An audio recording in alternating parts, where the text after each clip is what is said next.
మిమ్మును ముట్టినవాడు నా కంటి పాపములు. మిమ్మును ముట్టినవాడు నా కంటి పాపములు.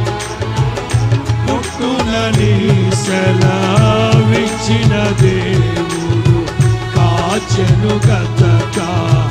అందరూ విశ్వాసముతో కాచెను గదగా.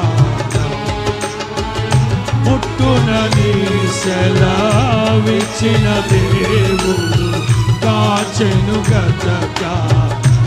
మనసారా పాడాలి. కాచెను గదగా